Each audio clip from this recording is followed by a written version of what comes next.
আজকে আমরা শিখবো যেগুলো প্রত্যেক দিন ব্যবহার করতে হয়। তাহলে চলো দেরি না করে আমরা শুরু করি। Why don't you clean your hand? ইয়ার অর্থ হবে তুমি হাত পরিষ্কার করছো না কেন? Never believe in rumours. Never believe in রুমোর্সের অর্থ হবে গুজবে কখনো বিশ্বাস করবে না। What if you were a girl? What if you were a গার্লের অর্থ হবে তুমি মেয়ে হলে কি হতো? Clean your ears. Clean your ইয়ার্সের অর্থ হবে তোমার কান পরিষ্কার করো। Exactly you are right.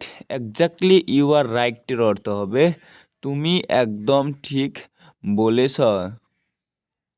You make a noise loudly. You make a noise লাউডলির অর্থ হবে তুমি জোরে চেঁচামেচি করছ। অ্যাভয়েড বিং প্রেটেনশিয়াসের অর্থ হবে দোষী হওয়া থেকে বিরত থাকো। অ্যাভয়েড বিং প্রেটেনশিয়াসের অর্থ হবে দোষী হওয়ার থেকে বিরত থাকো। ডোন্ট লক অ্যাট দি পুর। ডোন্ট লভ অ্যাট দি পুরের অর্থ হবে দরিদ্রদের উপর হাসবে না। Never miss the prayer. Never miss the প্রেয়ারের অর্থ হবে প্রার্থনা কখনোই মিস করবে না। This notebook is torn. This notebook is টর্নের অর্থ হবে এই নোট বইটি সেরা।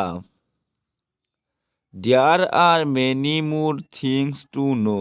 There are many more things to নোর অর্থ হবে জানার অনেক কিছু আছে। How about a cup of coffee? How about a cup of কফির অর্থ হবে এক কাপ কফি পান করলে কেমন হয়?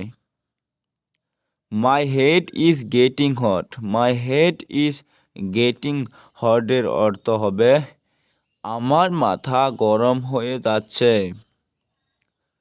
এ friend in need is a friend indeed. A friend in need is a friend ইনডিডের অর্থ হবে বিপদের বন্ধুই প্রকৃত বন্ধু।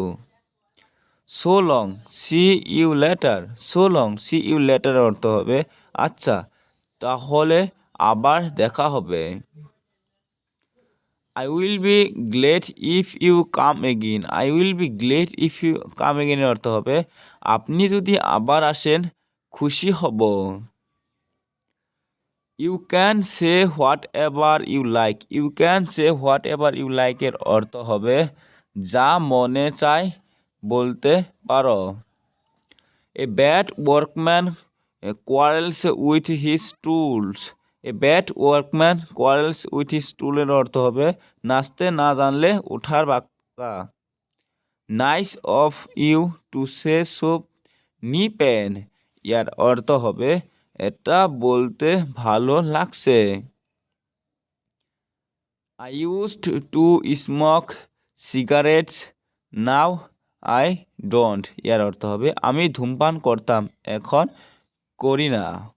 বন্ধুরা ভিডিওটা ভালো লাগলে শেয়ার করবে, সাবস্ক্রাইব করে লোক একটা লাইক দিয়ে তার সাথে একটা কমেন্ট করবে।